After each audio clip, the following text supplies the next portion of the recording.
Bon, eh bien ça fait un petit moment, n'est-ce pas? Hein, si je ne dis pas de bêtises, la dernière vidéo que j'ai sortie sur cette chaîne, c'était le 19 janvier. Nous sommes actuellement le 13 février, donc ça fait quasiment un mois. Et donc, dans cette vidéo, je vais revenir sur ce qui s'est passé durant ce mois et surtout le début des, alors, j'allais dire problèmes, faut pas abuser, mais des complications, surtout au niveau du visa. Voilà, je vais vous expliquer tout ça. Je savais que ça allait être un petit peu compliqué, un peu problématique, mais je savais pas que ça allait être autant problématique, quoi. Donc bref, avant que l'on voit ça ensemble, je tiens à rappeler, c'est extrêmement important, que j'ai un Patreon pour celles et ceux qui souhaitent voir des nouvelles vidéos. Le lien est forcément en description. Vous savez que sur la chaîne, il y a des petits problèmes. Actuellement, je ne peux pas mettre directement les liens. Donc vous allez sur Patreon et vous cliquez sur, enfin vous tapez la sanction, quoi. Ou alors vous allez directement sur mon X. Il y a le lien qui est juste là. Qui est là, il y a tous les liens. Ou alors vous allez sur mon Instagram, il y a tous les liens. Ou alors vous allez directement sur Twitch, car je suis également tous les soirs sur Twitch. Et tous les liens seront là. Enfin, il n'y a pas tous les liens, je crois, mais le lien, voilà, il y a le YouTube, Instagram, Patreon, Tipeee, etc. Donc, pour celles et ceux que ça intéresse de voir les nouvelles vidéos, j'ai parlé d'Antoine Daniel, j'ai parlé de LFI très récemment. Pour celles et ceux que ça intéresse, voilà, vous savez où me retrouver. Bref, donc, comme vous le savez, je suis au Vietnam depuis maintenant un peu plus d'un mois. Je suis arrivé le 7 janvier, le 6 ou 7 janvier, je ne sais plus. Et nous sommes donc le 13 février, donc ça fait un petit peu plus d'un mois. J'ai fait une demande de... Alors, je vais vous expliquer, peut-être que certains sont intéressés justement, s'ils veulent aller plus loin que l'Europe. Voilà. Si certains ont des questions sur l'expatriation en Europe de l'Est notamment, vous savez où me contacter, surtout sur Instagram, par email, etc. Je peux vous répondre, j'ai vécu 5 ans en Bulgarie, comme vous le savez, et un petit peu en Pologne. Mais là, effectivement, partir hors d'Europe, hors de Schengen, c'est pas pareil. Voilà. Donc, ce que je vous disais, c'est que j'ai fait une demande de e-visa en ligne. Donc, c'est vraiment pas compliqué hein, pour le Vietnam. Voilà, vous allez sur Vietnam e-visa.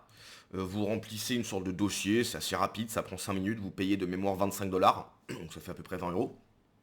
Et au bout de quelques jours, vous avez normalement votre visa pour maximum 90 jours. Donc je savais que 90 jours, 3 mois c'est bien, hein, mais 3 mois, bah, quand tu passes du bon temps, ça va vite. Voilà. Ça fait déjà un mois, j'ai plus d'un mois, j'ai déjà fait plus d'un tiers.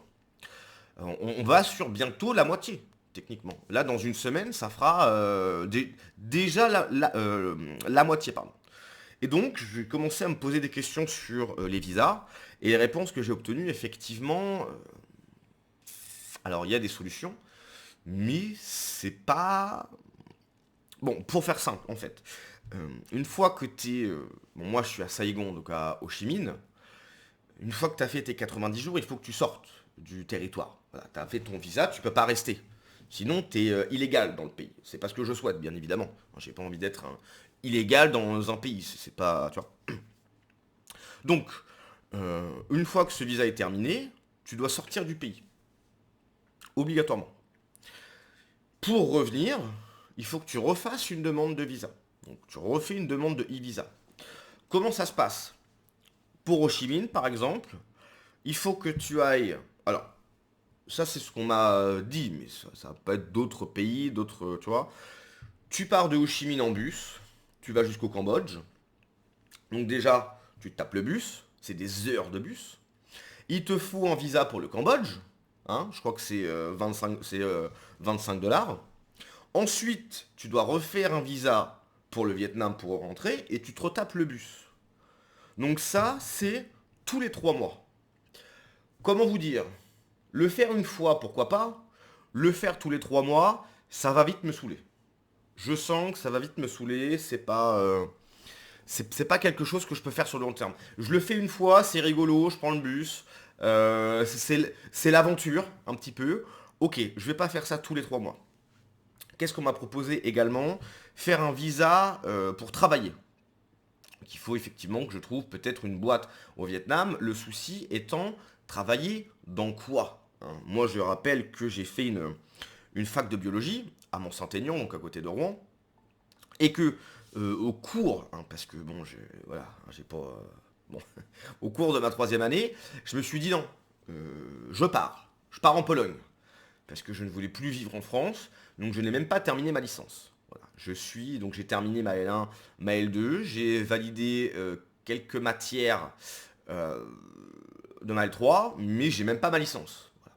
Donc en gros, pour résumer, j'ai un niveau bac. Voilà. Hein, j'ai un niveau bac. Donc ça m'étonnerait que je trouve du travail au Vietnam. Très clairement. Ensuite, ce qu'on m'a proposé également, c'est faire un visa étudiant. C'est-à-dire que je viens ici, je vais à l'université, j'apprends quelque chose. J'apprends par exemple le vietnamien, je crois que c'est possible. Donc ça c'est plus intéressant. Pourquoi pas? Apprendre une langue c'est toujours bien. Bon, est-ce que le vietnamien c'est dans la vie de tous les jours, je ne sais pas, mais au Vietnam c'est intéressant. N'empêche que même avec ces visas, ce ne sont pas des visas indéfinis. Ok? Je crois que j'ai même vu si je monte une entreprise ici, euh, je sais même pas si c'est définitif. Donc ça, faut que je me renseigne. Et monter une entreprise ici, là, on parle de beaucoup d'argent. Donc, je savais que le visa allait être compliqué, mais je savais pas que ça allait être autant pénible. En fait, je savais pas que ça allait être autant. Pourtant, ce qui est très étrange, c'est que toutes les personnes avec qui j'ai été en connexion, dont quelqu'un qui m'a contacté sur Discord, qui m'a dit, écoute, moi j'habite à Da Nang. Donc Da Nang, c'est une ville au Vietnam avec des plages, etc. Très très très très très jolie ville. Et ce mec-là m'a dit, écoute, je suis l'une des personnes qui a aidé à fonder Frontier, donc anciennement Livre Noir. J'habite à Da Nang avec d'autres mecs entrepreneurs, etc. Si tu passes par Da Nang, viens me voir, on ira boire une bière. Bon, moi, on me propose une bière, je cours. Mais bref, donc ce gars-là, effectivement, m'a parlé de tout un tas de trucs. Je vais aller à Da Nang, d'ailleurs ça va être l'un des sujets qu'on va évoquer juste après. Mais juste pour vous faire un point sur le visa qui est un peu problématique. Donc une fois que je vais aller à Da Nang, je vais voir avec cette personne pour avoir plus d'informations, mais vraiment pour vous faire comprendre que je savais que ça allait être problématique le visa, mais voilà, en fait cette sensation de se dire que il y a une date limite, j'aime pas ça. Quand j'étais en Bulgarie, il n'y avait pas de date limite en fait. J'étais en Europe, je pouvais rester autant de temps que je voulais. Là, les dates limites, j'aime pas ça puisque je ne fais que penser à ça. Tous les jours, je me dis, waouh, un jour de moins, un jour de moins, un jour de moins, et c'est quelque chose qui me stresse en fait. Je suis pas quelqu'un de stressé de manière générale, voire même pas du tout.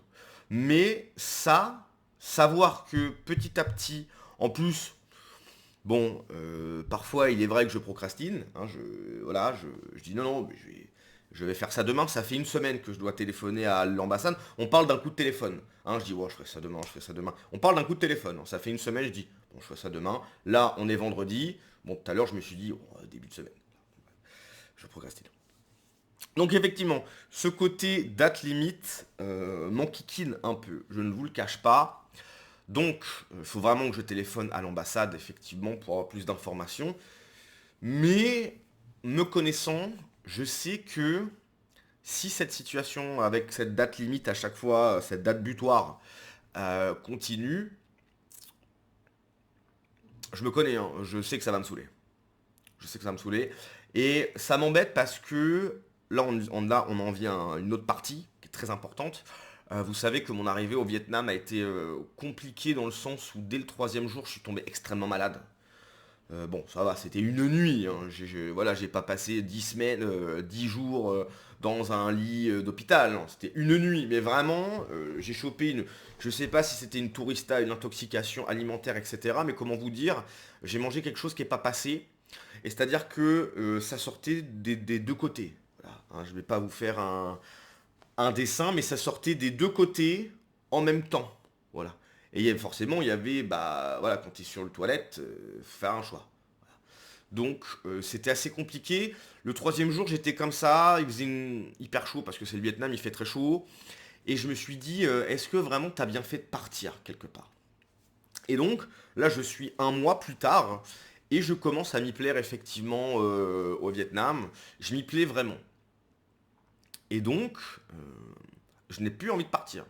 Même si au tout début, voilà, peut-être qu'au début, je me suis dit, ouais, tu vas peut-être rentrer parce que peut-être que tu t'es mis dans un truc, c'est un peu trop fort pour toi. Et en fait, non, je commence très sincèrement à m'y plaire. J'ai repris ma petite routine, etc. Et c'est vraiment sympa.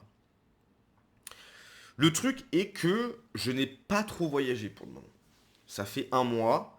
Et à part Saïgon, j'ai pas vu grand chose. Donc Dieu merci, dans quelques jours, je vais dans une petite ville, je vais faire 3 heures de bus, je vais aller dans une autre petite ville qui s'appelle Vinlong, je crois si je dis pas de bêtises.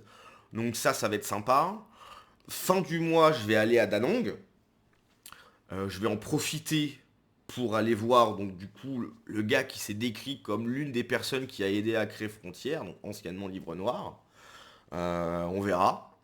Donc voyager, je pense que ça va me faire du bien. Surtout que bon, je vais pas rentrer dans les détails parce que ça a parlé à pas grand monde. Mais à Saïgon, j'habite dans le district 9 et c'est extrêmement loin du centre. Voilà, quand je veux aller dans le centre, je mets 1 heure de taxi pour y aller. Ok. Là, il y a 2 jours, j'ai pris taxi de chez moi pour aller récupérer quelqu'un et ensuite aller au resto. Sur l'application de taxi, c'était écrit 100 minutes. J'ai fait 100 minutes de taxi. Donc, le lieu où je me trouve, effectivement, n'est pas... en fait, ça fait très résidentiel. Bon, je vais pas tourner la caméra pour que vous voyez, quoi. Mais ça fait très résidentiel. Là, ce que je vois, c'est que des très très hauts buildings. Par exemple, j'habite au 15e, il y a 33 étages. J'ai même pas l'impression d'être à Saïgon. Dès que je sors de mon district, effectivement, enfin, dès que je sors de ma zone résidentielle, là, c'est le vrai Vietnam. Là, c'est... T'as des petits boui-boui un peu partout, t'as des poules qui se baladent. Là, c'est le vrai Vietnam. Mais là, ça fait vraiment très résidentiel. Je pourrais être dans n'importe quelle ville, en fait, là, tu vois. Donc, c'est cool parce qu'il n'y a pas trop de bruit, quartier résidentiel, etc. C'est cool, mais j'aime bien sortir, quoi. Mais effectivement, c'est vrai que 1 heure de taxi pour aller, donc 2 heures aller-retour, ça, voilà. Je vais pas tous les jours dans le centre, quoi. C'est vite pénible. Donc, bref, voilà. Qu'est-ce que je voulais vous dire? Pourquoi cette vidéo? Quelle est l'utilité de cette vidéo? C'est simple. Premièrement, déjà bah, pour entretenir un petit peu la chaîne, voilà, hein, vous savez que bon, il y a eu un petit problème avec YouTube. Euh, du coup, bon bah, en plus tous les jours je perds des abonnés, j'en perds entre 5 et 10 tous les jours. Voilà, tous les jours je perds des abonnés, donc je sais pas, je comprends pas. Mais bon, voilà, donc je fais cette vidéo un petit peu pour entretenir la chaîne. J'espère de tout mon cœur que tout ça va s'arranger, c'est-à-dire reprendre les vidéos sur la chaîne. euh, peut-être peut-être différemment, peut-être faire autre chose sur la chaîne, je sais pas. On verra, peut-être que ça peut vous intéresser, que je parle tout le temps du Vietnam ou d'expatriation, je sais pas. Je verrai. On verra selon les commentaires sous cette vidéo par exemple. Je verrai tout ça. Mais donc normalement, je vais refaire une demande pour que tout se passe bien sur YouTube mi-mars. Si je dis pas de bêtises, ça sera le 16 mars. J'espère de tout mon cœur pouvoir revenir, qu'on puisse reprendre les vidéos, que je vous parle un petit peu plus de ce qui se passe actuellement. Peut-être que ça peut vous intéresser. J'ai vu sous la dernière vidéo effectivement que le Vietnam vous intéressait, donc pourquoi pas partir là-dessus. Je pense que ça peut être cool. Donc voilà, donc la vidéo c'est pour entretenir la chaîne et aussi, écoutez, si certains souhaitent des conseils, même si je ne suis pas encore le mieux placé, hein, parce que ça fait un mois que j'habite là, donc je suis pas un, voilà, je suis pas un vieux de la vieille comme on dit, mais si certains ont des conseils à me demander sur plein de choses, voilà, vous pouvez le faire directement dans les commentaires ou m'envoyer un message sur Instagram. En sachant que, par exemple, je vais vous raconter une anecdote, pourquoi est-ce que c'est aussi un petit peu pénible. Là, il y a quelques jours, en fait, pour payer mon loyer, j'envoie le loyer donc à ma proprio directement par virement bancaire, en fait. Ok. Sauf que pour payer les charges d'ici, c'est pas la proprio, c'est l'immeuble. Ok. Donc l'immeuble a une application, c'est Mastery quelque chose, peu importe. Ok. Et donc j'ai fees, nanana, et tu dois payer ça. Sauf que pour payer, je dois scanner un QR code. Euh, je, je paye comme ça, parce que ici, ils font beaucoup ça. Il y a des QR codes partout, tu scannes avec ta banque, tu payes comme ça. Donc c'est par QR code. Sauf que pour avoir ce QR code, il faut avoir une banque. Une banque au Vietnam. Donc du coup, avec ce que j'ai actuellement, ça ne fonctionne pas. Ok. Il y a 2 3 jours, je crois, j'ai fait 6 banques. Bonjour, j'aimerais ouvrir un compte en banque chez vous parce que faut que je paye, faut que je paye mon électricité, quoi. Et qu'est-ce qu'ils m'ont dit? Ils m'ont dit, bah non, on peut pas ouvrir un... Non, non, on peut pas t'ouvrir un compte en banque chez nous. Je dis, ben, pourquoi? Alors, au bout, alors, le premier, deuxième, j'ai pas compris. Au bout du cinquième, sixième, je savais déjà la réponse, hein, bien sûr. Mais c'est parce que mon visa est de 90 jours. Et que pour ouvrir un compte en banque, il faut au moins un an. Voilà. Donc, vous voyez, il y a plein de petits trucs galères comme ça, qui est extrêmement pénible. Ce que je comprends, hein, je suis pas chez moi, je suis pas vietnamien, etc. Je l'entends tout à fait. Ok, ça y a pas de problème. C'est pas une critique du système, de comment ça se passe. C'est normal en fait. Je ne suis pas chez moi, c'est à moi de m'adapter. Si ça m'énerve, que ça ne fonctionne pas, c'est à moi de partir. Ok, c'est pas le système en place le problème, c'est que c'est moi. J'arrive pas à m'adapter, j'arrive pas à trouver de solution. Le problème c'est moi. Ok. Donc, j'ai trouvé une solution, hein, Dieu merci. Euh, il y a quelqu'un, voilà, qui paye pour moi et je le rembourse directement. Voilà, c'est beaucoup plus simple comme ça. Mais voilà, vous voyez, il y a des... Voilà, c'est un peu compliqué, quoi. C'est un peu compliqué. Mais c'est vrai que quand on te dit que tu dois payer par QR code avec une banque locale Vietnam, enfin au Vietnam, et qu'on te dit que tu peux pas ouvrir de compte au Vietnam parce que t'as que 3 mois, tu dis, bah, les gars, tu sais, il y a un sentiment, tu te dis, mais attends, je suis bloqué en fait. Il faut que je paye, mais je peux pas payer. Ça n'a pas de sens. Donc bref, voilà. Pour finir, je rappelle, si vous souhaitez voir les dernières vidéos, tout se passe sur Patreon. Le lien est là. J'ai sorti... Attendez, je vais aller voir dans la bibliothèque. J'ai sorti quelques vidéos. D'ailleurs, je vais ressortir une vidéo là. Je vais ressortir une vidéo, donc il y a tout ça. Je vais ressortir une vidéo là aujourd'hui. Gros sujet. Si ça vous intéresse. Il y a également, bon, vous pouvez me suivre sur X, sur Instagram, sur Twitch. Tout est dans la description. Et puis, pardon. On se laisse là-dessus, hein, ça sera super. Je vous remercie les gars. Ciao.